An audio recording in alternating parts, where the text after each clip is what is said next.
Okay, welcome everybody to this podcast dealing with the issue of Ukraine. Obviously, there is a first podcast in Ukraine, and we knew we'd do a second one, and this is the second one.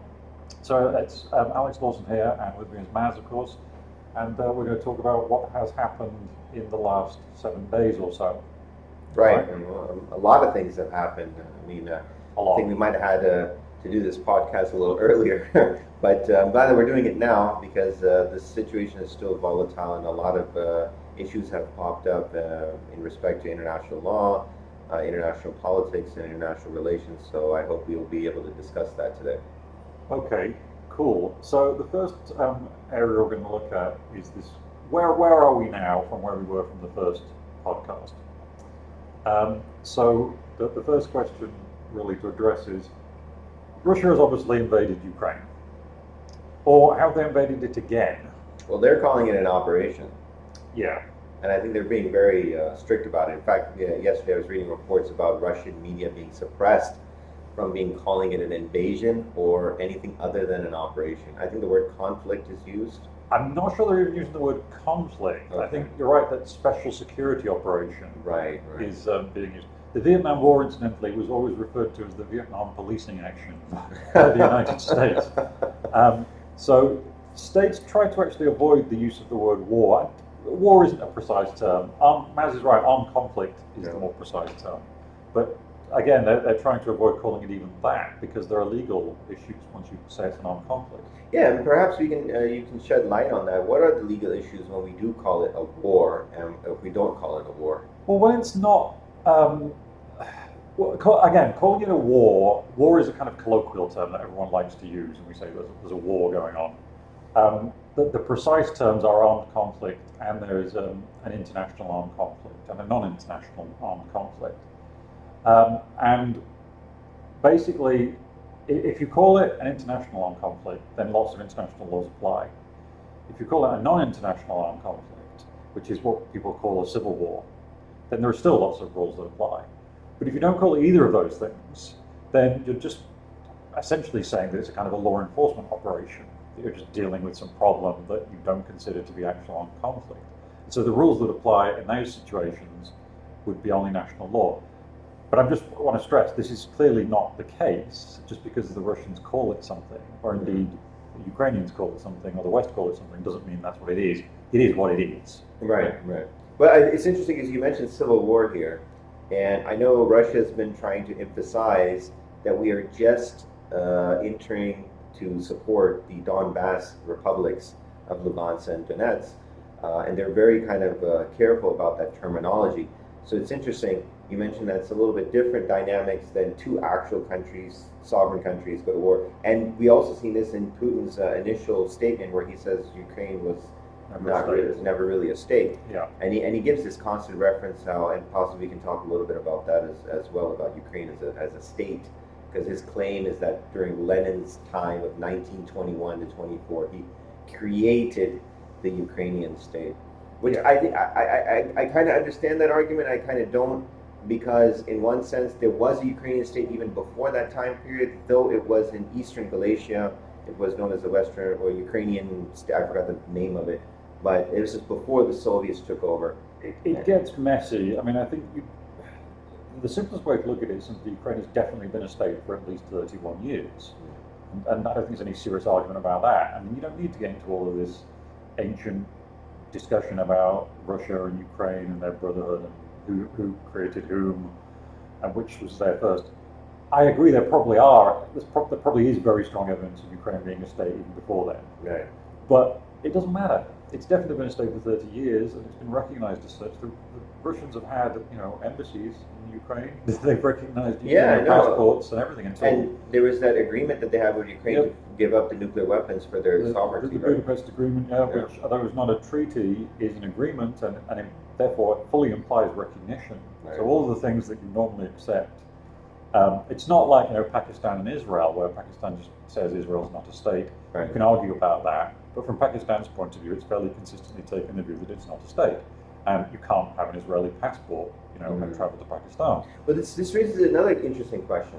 When we talk about state recognition, a state, XYZ state, recognizes ABC state, and then later on it decides we're not going to recognize the state. I mean, we gave the Pakistan example, and what's one of the top issues is this Duran line. Yeah. So they're like, oh, we don't recognize it, or we recognize it, or we don't recognize it, and that's been a tense issue between Afghanistan and Pakistan, is border disputes. And it's always, these type of issues. You can withdraw recognition of a state if you so wish. A government can choose to do that. But I mean, it's usually pretty strong evidence that there is a state there if it's been recognized for a long period of time. Right. I mean, it's perfectly plausible, for example, that at some point in the immediate future, so let's say relations between the UAE and Israel deteriorate, and the UAE, which has only recognized Israel for less than 2 years, withdraws its recognition. It's perfectly entitled to do that, but the damage has already been done in international law, which is, well, they did recognize them for a period of time, and not recognizing them now seems rather artificial. Right. And there's also another thing we've got to be clear as well, is that recognizing states and governments are two different things. And for example, if you're Russia, you might legitimately complain about the Ukrainian government because it was allegedly a coup, or whatever you want to call it, in 2014 when the elected Ukrainian government was replaced after protests. The Russians call it a coup. And therefore they can say, well, the government's illegitimate, but that's not the same thing as saying the state's illegitimate.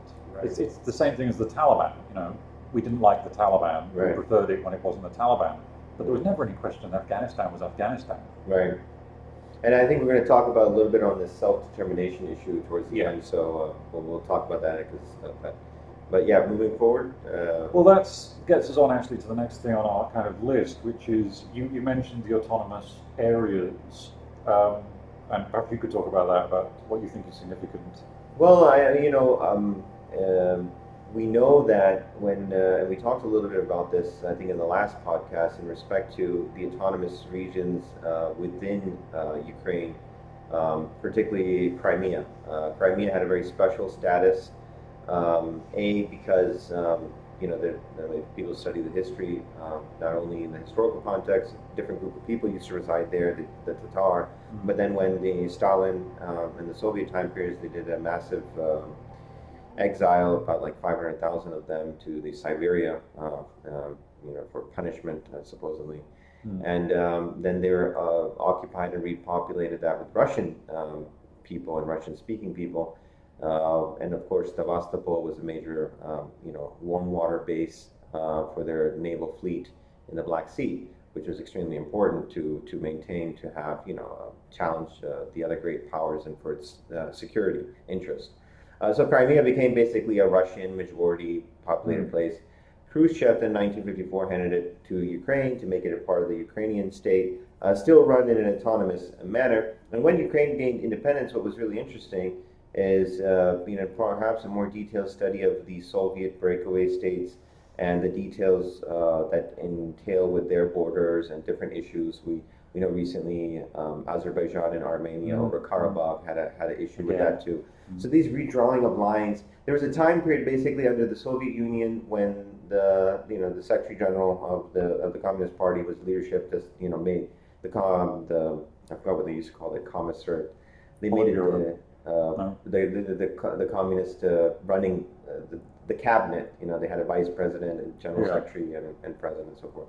They made a decision on certain things, and that's how things would run. So Azerbaijan, okay, you're going to get this, you're going to get that. They did a lot of redrawing of the lines, and one of the reasons was they wanted to encourage the idea that ethnicity is not a division, religion is not a division. We are one people. We're all communists, and they were trying to do that. And with these redrawing of lines, unfortunately, it became conflict zones for future aspects to it. This is the point, is that they weren't withdrawing these lines with any thought that they were withdrawing for future states. Exactly. It didn't make that much difference if Crimea was Ukrainian or Russian. Right. And I think this was it was all the Soviet Union. Absolutely.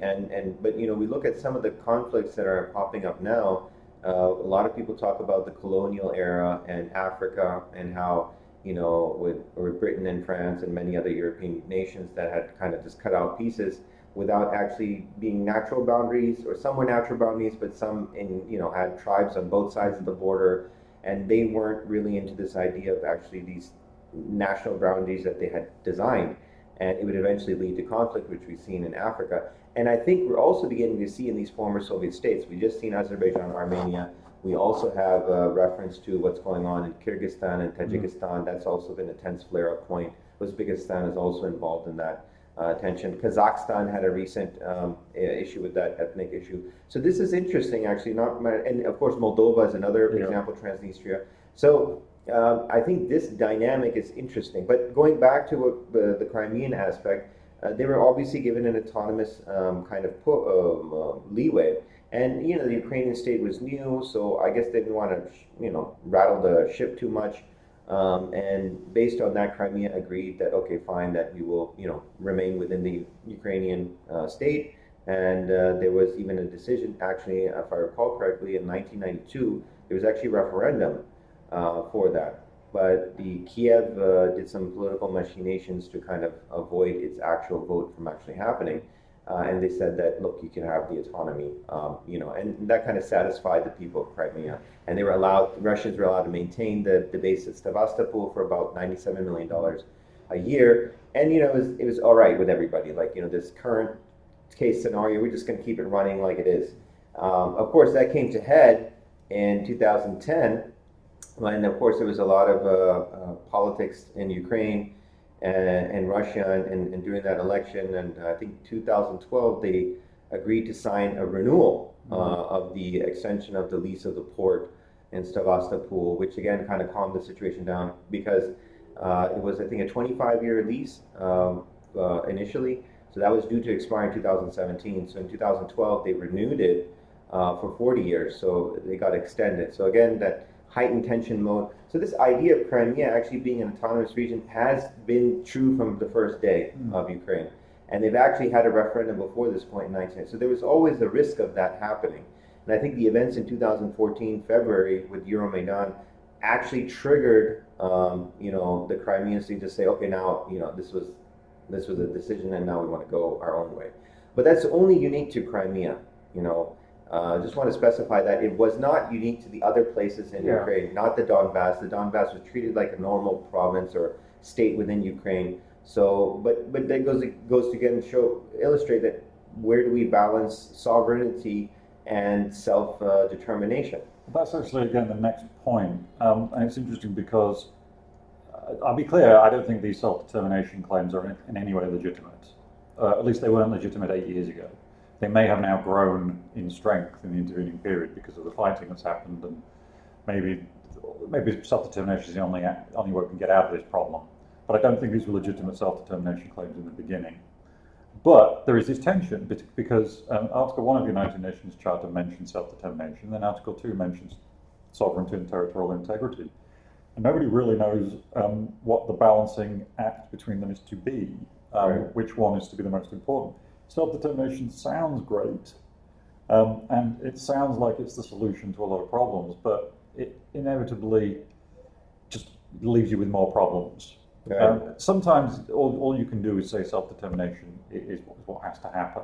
And sometimes that can be done in a relatively peaceful manner, like, for example, Scottish independence in the United Kingdom is something that probably will happen at some point in the future. I think we'll be a brave person who say it will never happen. But that won't be a violent process. It has never really been a violent process. But here we obviously are dealing with violence, and the Kremlin's position is that these regions in East, the Kremlin's position on Crimea is that's already a done deal. Yeah. Crimea is Russia forever, right?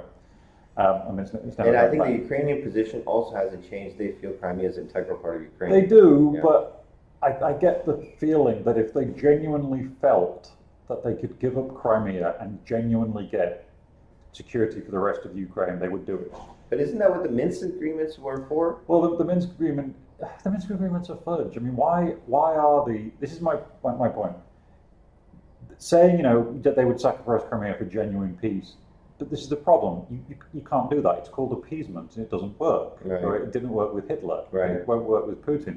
If you say to somebody, okay, look, you've stolen this land from us, please don't steal any more land and we'll be okay with that. Right. And they're just going to steal more. Well, right? I think it has to do with the narrative, and I'm just trying to be devil's advocate here, because the Russian and Crimean argument is that we actually had a referendum, We ran the referendum, and then we voted ourselves to join the Federation of Russia. Yeah.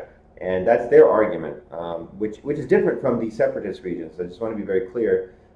And because Crimea also had certain autonomous status within Ukraine already. And like I said, in 1992, they had an initial referendum right immediately at the independence, but Ukraine appeased the Crimeans by saying that we would leave you in autonomous power. For the sake of argument, I'll accept that there's a difference, although I think there are issues with that referendum. Right. No, there's of course in the first place. the Russian forces being present there. Yeah. It's like 98% approval, which is always a bit of a red flag. I think it was 88. Oh, well, it doesn't But matter. I mean, it's it an was unrealistically high figure. It is actually. We should also illustrate this point that Crimea is the only contiguous region that has what we call a Russian-speaking minority in all its districts.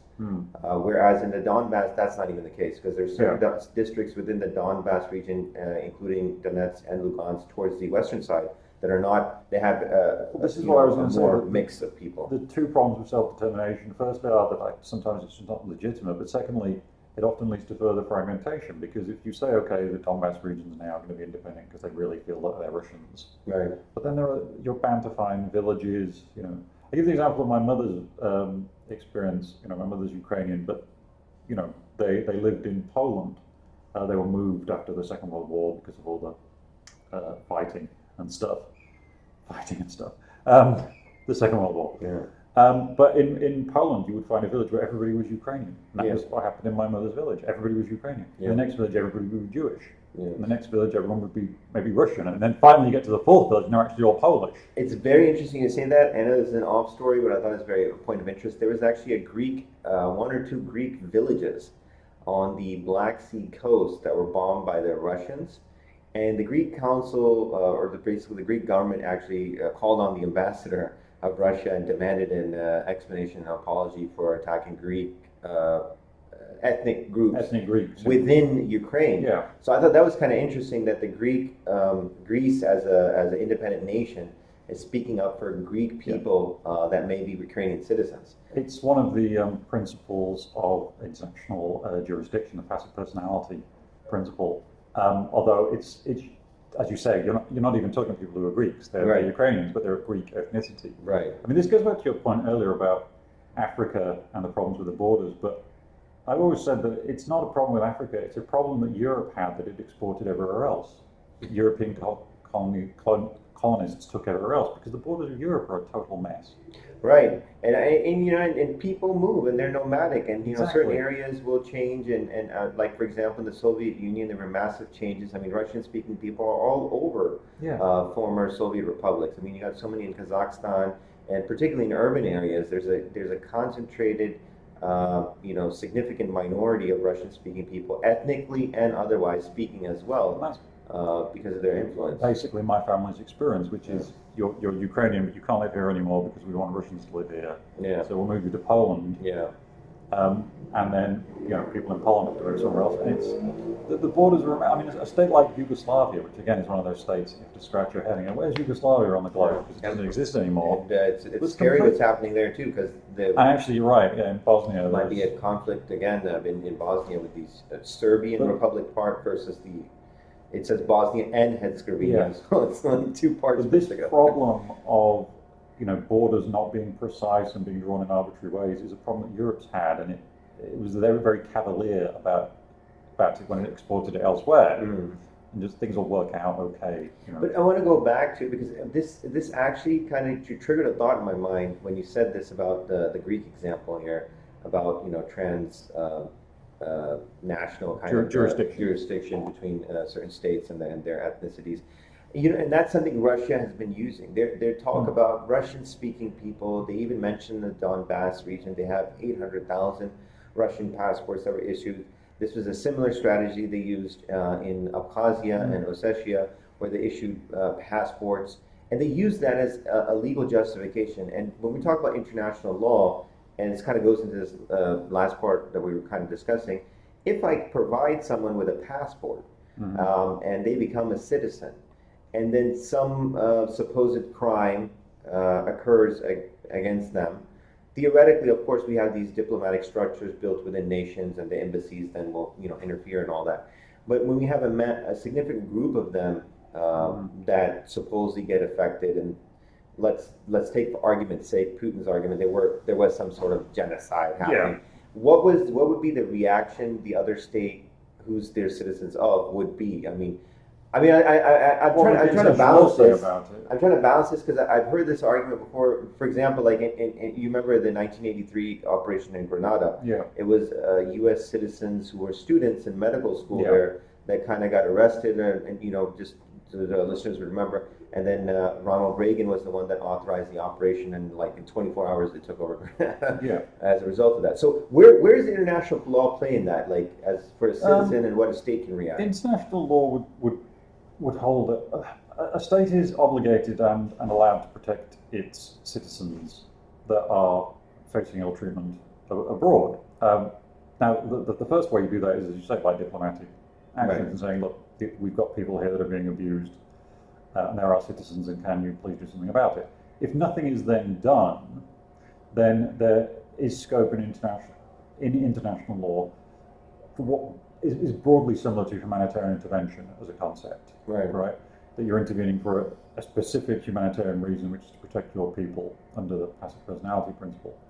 But it's very dependent on it being true. Yeah. And the obvious problem in Ukraine is it's not true. And in Grenada it wasn't true either. Right. It wasn't really. Well, that was a pretext. What happened in Grenada was the government was basically extremely left wing, and I can definitely the say United that States wanted to get rid of it. Yeah, it's definitely not to the level that we've seen in like some examples in Africa, like for example the Hutu and the Tutsi in Rwanda. That would be something very significant, I think there compared to what's going on. Again, the problem with the Ukraine example and these people in the East who've been given Russian passports is that you're free to get a passport from any state that will give you a passport under international law. But as a matter of Ukrainian law, you can't have dual nationality. Right. So those passports are illegal under Ukrainian law, and the Russians know they are. Right. But there's very little downside in getting one of these Russian passports because you just keep it in your pocket and you use it when you need it. Right. You don't tell anybody that you've got both of them. Right. And the Russians have been handing them out essentially in defiance of Ukrainian law. The kind of result is international law doesn't allow you to gain a legal right from an illegal act, right? And this would be an illegal act in the first place. Within the national framework of Ukraine. Okay. But I've always joked and said I could probably get a Russian passport because I could probably get a Ukrainian passport. Well, I'm pretty sure if we're over there, you probably could just. And if you're Ukrainian and say I'd like a Russian passport, I'll give you one. Well, I heard that the Ukrainians are also offering for their foreign legion forces a certain amount of service. Well, but again, there's nothing to stop a state from giving out a passport. That's a question of the rules of the state. If you want a stupid example, but there's these very famous examples of checkbook Olympians where you had like Qatar buying some Bulgarian weightlifter. Yes. And they would he's a Qatarian now because we gave him $10 million, and then he would win a gold medal. And he's never been to Qatar his entire life. No, I definitely in FIFA. I remember this has happened quite a few times. In fact, I think there was a player. There were two brothers, Boateng, and I think they were the German players. One got in the German team, the other didn't. And then he went and joined the, I think, Ivory Coast or something. Because there was some sort of try to play for the better team, but if you can't, you want to play internationally. So. Giving out passports, is something that's prerogative of the state, but in this case, what they're doing is illegal under Ukrainian law. Right. Let's then talk about the legality of the conflict, and I'm going to introduce a bit of Latin here, which hopefully won't confuse everybody too much. But there's jus ad bellum, which is the legality of the use of force itself. Bellum or bello means war, means conflict, right? And that's where we get the word belligerency from. Or casus belli, which means cause for war in Latin. So jus ad bellum is the legality of the force itself, and then we have jus in bello, which is how the war is being conducted. And I'll just talk about jus ad bellum first, and then we'll talk together, I think, about jus in bello. Simply put, jus ad bellum is there a legal basis for the conflict? And because it's Russia who invaded Ukraine, whatever you want to call it, I think we accept that that's how it happened. It's kind of beholden on the Russians to give an explanation. Now, as Mauser said, they just don't bother because they insist that it's not happening. Right. Or at least what is happening is not a conflict. It's an operation. And if you're in Russia, you it probably isn't happening in any meaningful sense, according to what the media. Yeah, I was actually watching some reports. Quite interesting. The citizens of Russia are basically given a very skewed perspective that this is, and they're only being told about what's happening in the Donbass. Yeah. They are saying there is an operation, but it's only going on in the Donbass. So they have except for those who are obviously on the internet and accessing other means and tools, they're getting the information that this is also Kiev, this is also Crimea, Kharkiv, and so forth. So it's beyond the Donbass. And Russian TV is full of situations where they go to Donbass and they interview 10 people and they'll go, "It's great, hooray for the Russian army." And then the report is, everybody here is in favor of it at the end. Well, there's no doubt that propaganda has played a significant role on both sides. I think on both sides. Ukrainians have really been able to if there's one area they're really winning on, it's definitely the propaganda war, globally speaking. Well, yeah, it's not going to help them that much. Yeah, well, but I don't know. I mean, I do think it builds pressure because a lot of that builds pressure if you are susceptible to the pressure. Well, I think one of the things, it's not just about their glorified war victories that Ukraine somehow tries to put out there, but Zelensky, who's the leader of Ukraine, he also is an actor. I mean, we talked about this the other day.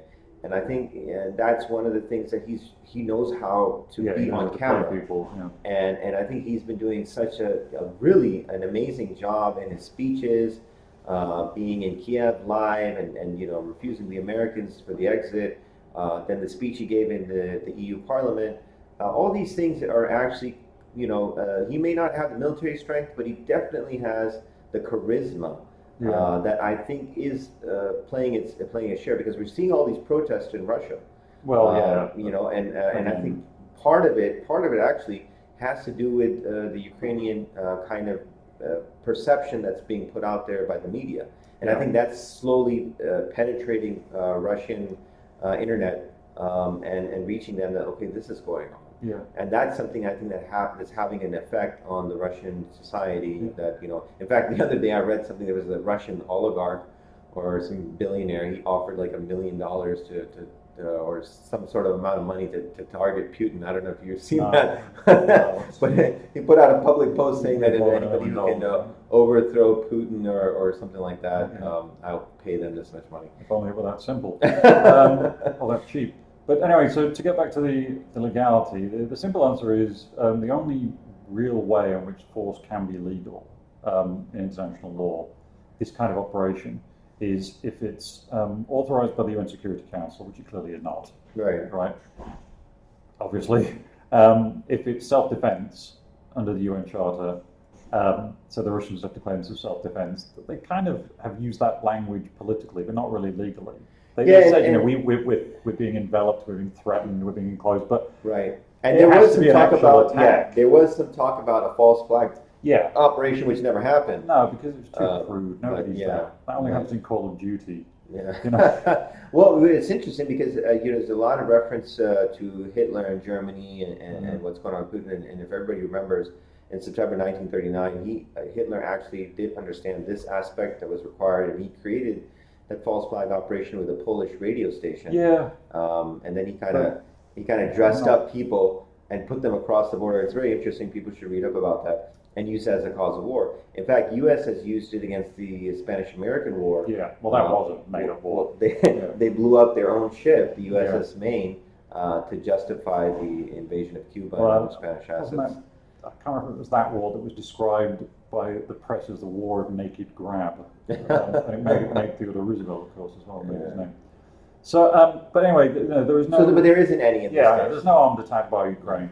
And then the third possibility is humanitarian intervention, although it's not an idea that is really well developed in international law, and I have a lot of issues with it. Sometimes it's described as responsibility to protect.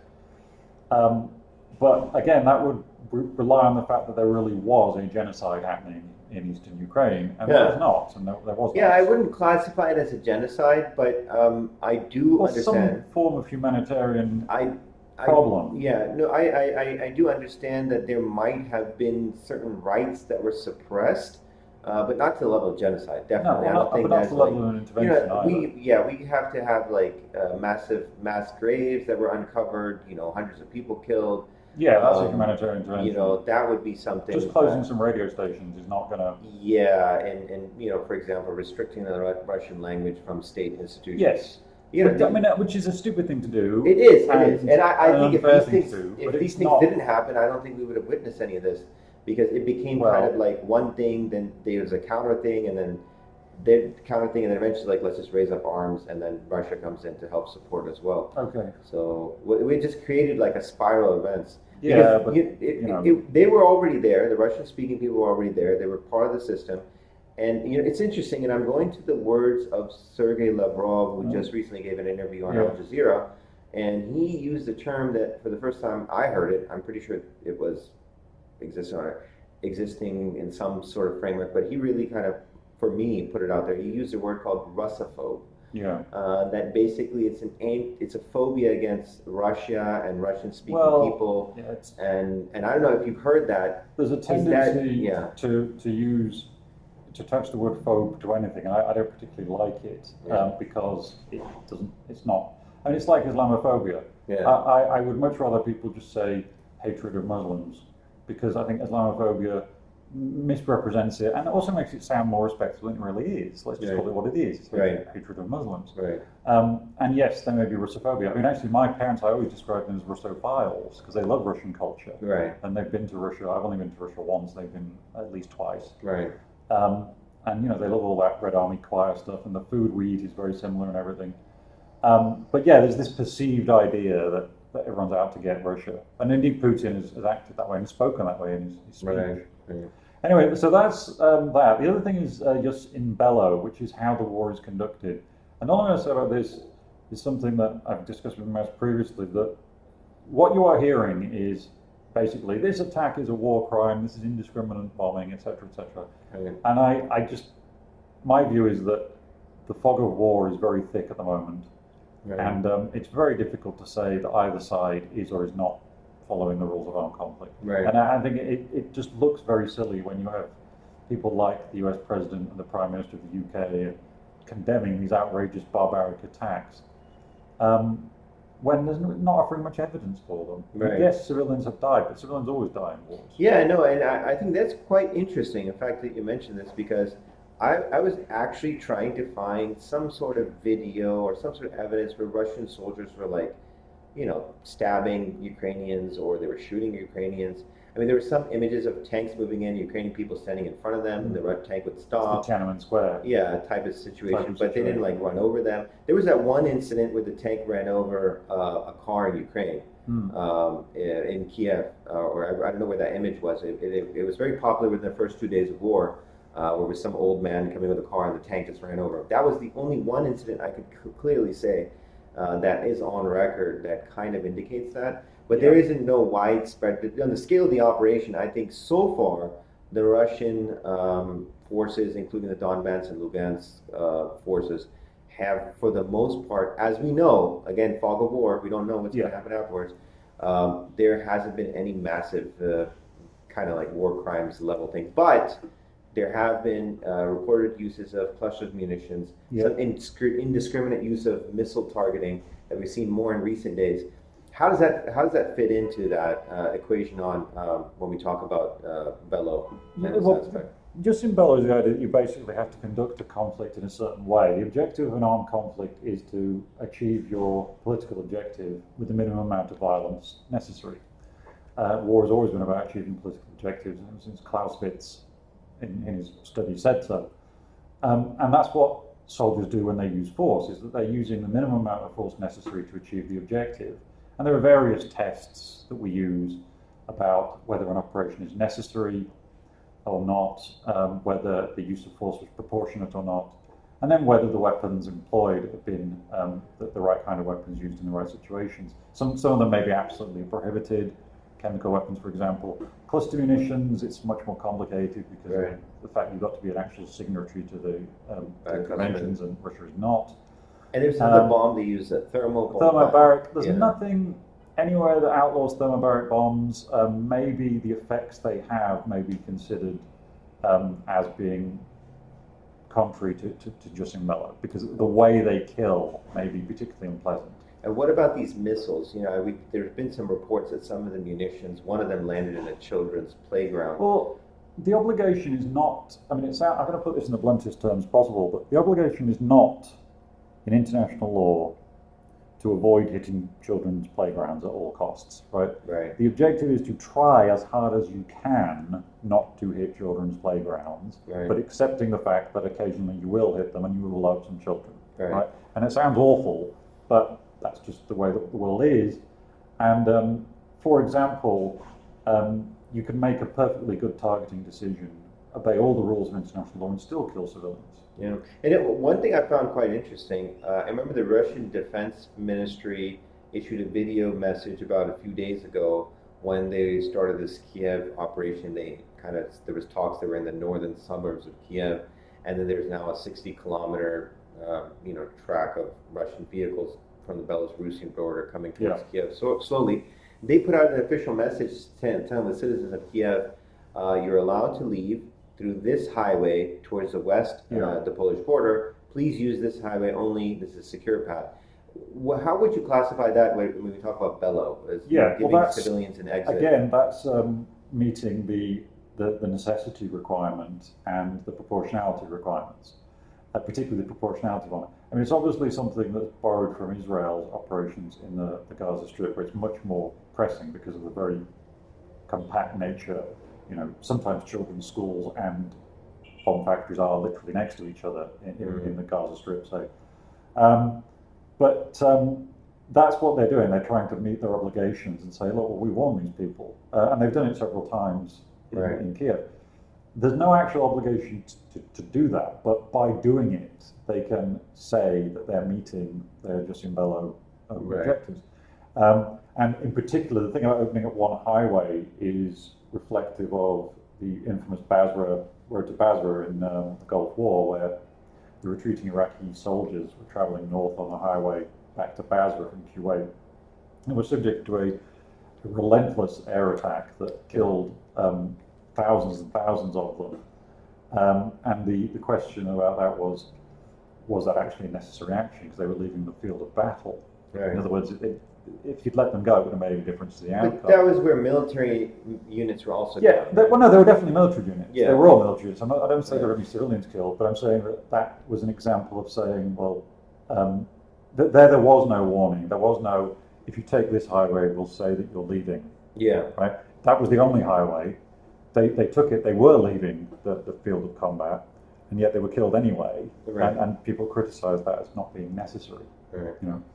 And I think that's what's happening here. They're saying we open up one road, we say that's the legit Red Cross road, as it were. Right. But all the other roads we're going to attack that was on there because we've given you warning.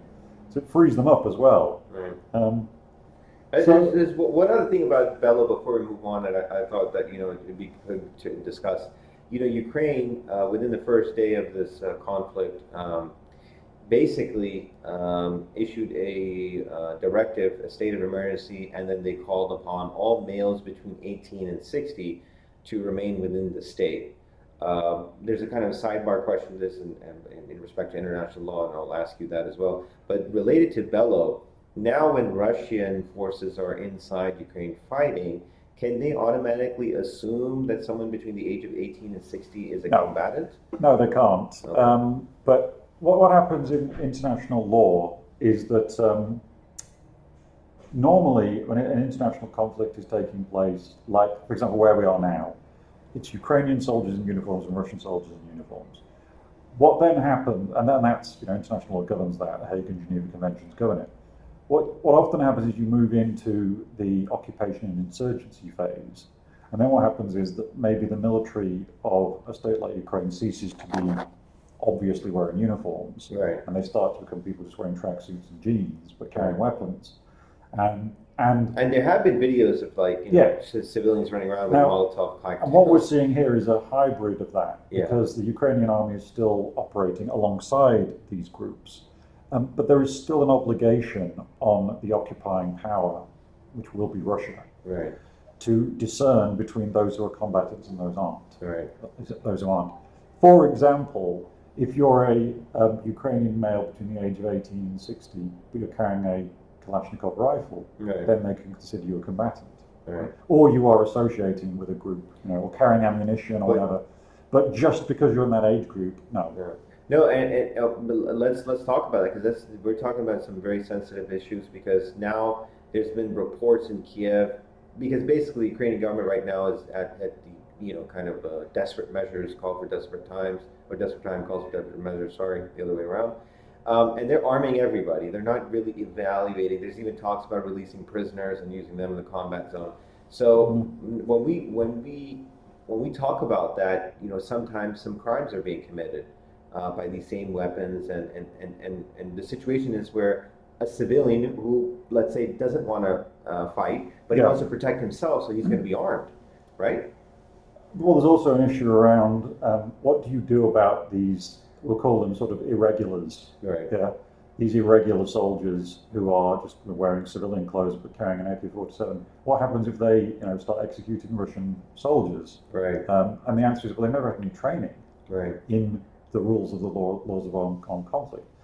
Is the Ukrainian state responsible for them? And the answer is yes, it is. Okay. You can't just arm people and send them out and then say, well, we only had a few days. We taught them how to use the rifle. We didn't say anything about following the laws of armed conflict. Right. As long as the Ukrainian military exists as a coherent force, those irregulars are going to be held to the same rules as the Ukrainian army. And even when they become an irregular insurgency, like the Iraq insurgency, for example, they're still subject to the same basic rules. Right. And we witnessed, as the Russian soldiers are. When the occupation went on further, or the conflict went on further, it created further splinter groups. A lot of terrorism kind of became an element to it. And I fear that this might go in the same direction, particularly in urban areas, when you have small groups vying for influence and power, particularly in a very volatile situation. So this is where we disagree, because you're kind of more optimistic, well, whether it's optimism or not, but there might be an insurgency, which I think a lot of Western leaders have talked about, and I just don't believe it's that likely. I think they'll just be flattened. Okay. Once the Russians get going, they'll flatten them. Anyways, the very last issue we're going to deal with is this question of, well, let's skip that one. Let's go to these issues about the future. Escalation. Scope for escalation. Well, I mean, you like, again, I'll go to Sergei Lavrov's comment and Putin's actions about 2 days ago about mobilizing their nuclear force. And we heard NATO in their public announcement about 2-3 days into the conflict that they're, for the first time, Article 4 of the NATO Rapid Response Force, or I forgot what the term that was used, and they're kind of deploying those elements in the forward areas on the NATO borders. And then, of course, and this kind of goes into the cause belli kind of situation as well, is, that what the escalation element. And I think they're being very careful, because I just read yesterday there was news that the U.S. had originally planned some sort of nuclear testing with their Minutemen, and they canceled that just to avoid the idea that Russia may not perceive it as like we're trying to do something. And in fact, there was a very famous incident that happened yesterday or day before yesterday, where a journalist over passionately kind of appealed to Boris Johnson, the UK, that no-fly zone and all that, and he kind of avoided that question because he basically said, if we do this, then basically it's kind of like war. We're going to shoot down their planes. It's going to cause a whole bunch of conflict. So you clearly see that there is kind of an avoidance to make this beyond Ukraine. Of course, it's frustrating the Ukrainians, I think, because obviously the situation is dire. And, I think, there is a balance. And I think Putin is trying to one-up every time just to ensure that it doesn't go that direction. And the West is kind of sort of cooperating in that context. I mean, in the end, Putin knows that there is an absolute limit to what the West will do, because he can say, he knows they're not going to militarily intervene directly in any sense to help Ukraine, because the ultimate sanction to that is if you do intervene directly, then it becomes a shooting war, literally, between NATO and the United States. And what happens after that? And the answer is nobody knows, because it's never happened. that there's been that kind of conflict, direct conflict between nuclear powers like that. Yeah. I mean, there's been conflict here in Pakistan and India, but it's never been the same kind of conflict. It's not an existential conflict. No, and Putin has clearly said this is an existential issue for him. And there's a lot of NATO members that are not interested in escalating it that way. And that's the area that I think escalation might happen. That's the only real area where I fear for escalation, is what if Putin decides that he now has to do this in the Baltic states, which is the next obvious place. Right, and he has said that. And again, there are ethnic Russians there. No, not just that, but he said it in the context of that I want the rollback of NATO. No, well, I'm just saying, but those Baltic states are NATO, and if he decides that he wants to do an intervention there, then I think we're in trouble. Yeah. Because those are NATO states, and NATO will not accept a NATO state losing, a couple of kilometers of its territory, let alone any more than that. Anyway, look, that's all we've got time for, folks. So hopefully that was useful. And we may have a third. We will have a third podcast, unless probably sooner than sooner rather than later. So please do join us for that. Hopefully the audio is better than the first time when we recorded this, and we plan on kind of doing more of these podcasts. We're going to probably do this Ukrainian series. Hopefully until we can get a positive conclusion to this conflict. Or we all end up smoking and any radiators. as the situation develops, because we have Belarusian engagement, we have talks going on, so there's a lot of development in that. So looking forward to having you all join us in our next session for the special podcast from the Faculty of Law, Politics and Governance at Ziauddin University. Yeah, thanks everybody. Bye.